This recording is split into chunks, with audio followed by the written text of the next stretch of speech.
happened? Let's move the patient down here a little bit. Yeah, we're gonna They are on the snowfield below Empress, laying there, not moving.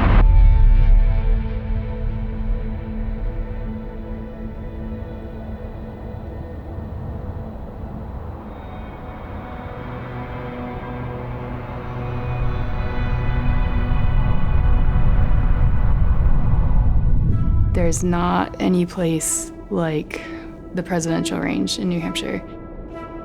Mount Washington is at the heart of the presidential range in the White Mountains. Stories of coming up here to ski span generations. The first skiers, I think, were documented in the 20s. You test yourself in Mount Washington, considered a proving ground. It's often touted as the birthplace of extreme skiing in the United States. The spring environment in Tuckerman Ravine can be amazing. It can be electric, can be powering. But I think it's important to understand that just because there's a lot of people around doing something doesn't necessarily mean you're going to be able to do it. Oh my God. Oh my God. Oh no. What did they just hit? God. Shit. Holy shit. Oh my God.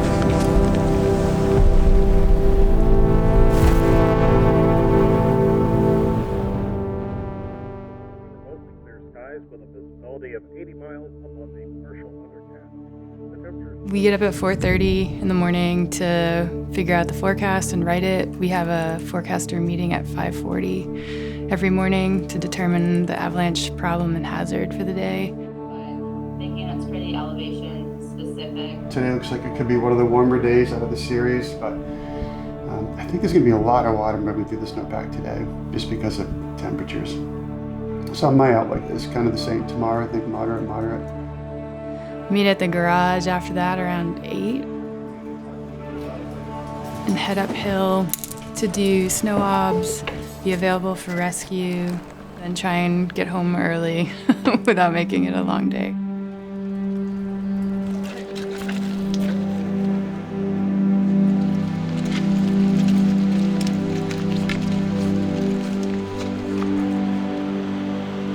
It's an interesting place because it attracts so many people. It's close to major cities, a lot of populations. Within an hour and a half, you could go from your car and be in avalanche terrain or steep vertical ice or a mix of the two or the two together. Super accessible. It's like right in your backyard for most of this area. You need so much gear and the appropriate skills to actually safely navigate terrain. Beautiful day. It's a mountaineering area rather than a ski area. People can do whatever they want, and that is the beauty of a national forest. It just happens to make our job pretty scary as well. We're chasing wind slabs a lot of the time, and there's different days where I feel like you could write 3 different forecasts. That's one of the things I think that makes us unique is just the severe weather that we see for such a low elevation. A lot of the danger comes in just the complexity of the terrain that you see and how different things can be, from one location to another, even just on the same mountain. For any of us to take a day off and just check out and not look at the forecast feels like a gap that it's difficult for us to do that. We're the tallest mountain north of North Carolina and east of the Black Hills of South Dakota. For thousands of miles, there's nothing really to block the wind. And then you have a really great moisture source just about 60 miles to our south-southeast. So when you have a lot of moisture in play and a lot of wind, you'll get a lot of fog, you'll get a lot of precipitation. This relatively small mountain on a worldwide scale gives you some of the most severe weather on the planet. I've been skiing some of the gnarliest lines in Haines, Alaska, and these famous places, and coming home to my backyard was the most challenging film trip I've done in 10 years. It's literally known to have the world's worst weather.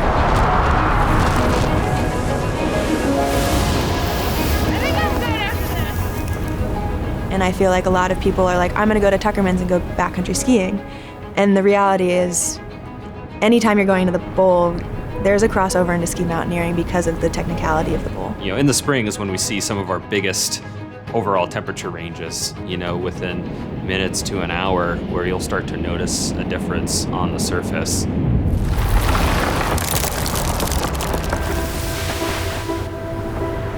We tried to pick a good spring day to head up to Mount Washington, ski some corn, and that was kind of where our heads were at. We had skied Mount Washington several times before, had some great experiences. We pulled in, it was a beautiful bluebird spring day, comfortable temperatures, and we had an awesome morning in Gulf of Slides. It was one of the best ski days of the year. Instead of just finishing up, we said, well, let's hike up over the ridge to, the Tuckerman area, see what we can see, and we'll take a final run. You can have a day where it's beautiful, sunny corn, and if a rogue cloud comes through, in 15 minutes, you can all of a sudden have an ice skating rink.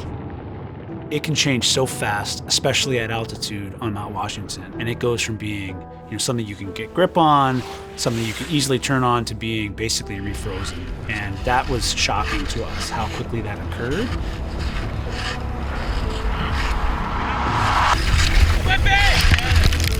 The most scared I've ever been in my adult life, because I knew what was happening. I am now falling uncontrollably, then I hit my head, and that's it.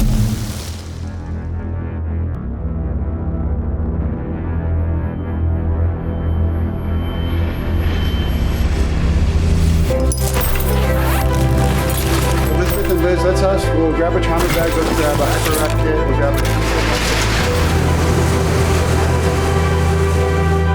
a... Most of what I've dealt with for the Avalanche Center on rescues have all been long sliding falls. They're violent and they're fast. You lose your feet, you hit the snow, you accelerate. Oh my God! And there's no way somebody's going to stop. You could have an ice axe in your hand and you're not going to stop. What I lose sleep at night about is one person is going to go the rest of their life knowing that they survived and their friend did not. Somewhere between when they started out and when they fell, the conditions had gotten icy. Officials say rough conditions led to several falls on Mount Washington yesterday, one of them killing a young woman. And 2 other people were critically injured. The Forest Service says 20-year-old Madison Saltsburg died after falling straight down roughly 600 feet. Snow rangers from the Mount Washington... As a parent, that's a phone call you never want to get. That's the moment your life changes forever. The lovely lady was there with Maddie, and she's the one that... I guess the state police, someone had given her my phone number, and she's the one that had called me. And she was with Maddie, which I'm very grateful for. And she was able to hold the phone up so I could say my goodbyes to Maddie. And I really appreciate that.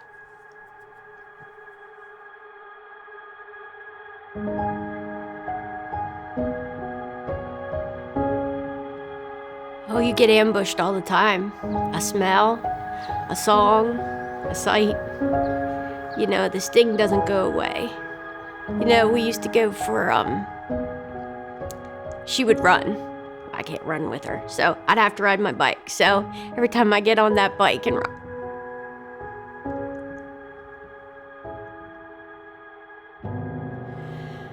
Oh, hang on a minute. Take 5. This is the last project that my daughter and I did together. She wanted her goal was to have a food forest and remain totally off grid. Yep, she wanted this to be her garden. If your kid is not ready to go to Tuckerman's Ravine, they shouldn't be there. Because no parent deserves this. So I fell nearly 900 feet down to almost the very bottom of Hillman's Highway, sustaining, several broken bones. I broke my shoulder. I had a traumatic brain injury, or a TBI. And I spent, all told, about a month in the hospital between Dartmouth and University of Vermont. And so often, because everyone is so excited and spring in Carmon Ravine is an amazing cultural experience, you ignore or you push through with your emotions, your ego, you push through the warning signs, and then all of a sudden, oh crap, I'm in a spot where if I slip, I'm gonna potentially lose my life. And that's what happened to me.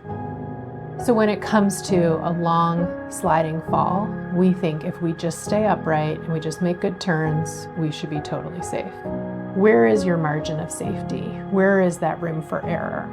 And if you look at your plan and you don't see any margin for safety or margin for error, maybe it's time to rethink that plan.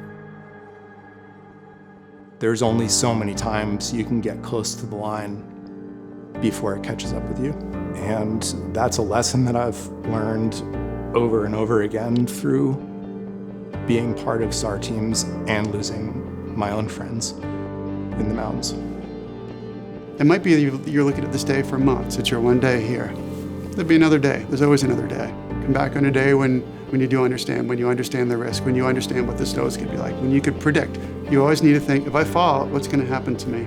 If you're not sure what's going to happen to you, don't do it. The risk is too huge. You know, I hope this gets the message across even to just one person, because this is something that you don't come back from. So make it right the first time. I have always loved being in the mountains, and I want to share that love with other people who want that same thing. I do this job because this is a way for me to give back to a place and a community that's given me so much. Such a special place, nothing like it in the world. What I was so appreciative of when I came home was just the pure joy of the people that are recreating here, and they're just so fired up about getting out in the mountains. And they don't care if it's raining, they don't care if it's -20, they don't care if they're going to mostly be using ice axes and crampons, they're still going to go out and they're going to get it. My appreciation now is for the community, I think. We have such a strong community around here. I think a really beautiful part about the backcountry skiing community growing here is it's also allowing a lot of space for education and for people to get their skills dialed before they head into this big terrain. There's something really special to the mountains here, but understanding the risks involved makes all the difference.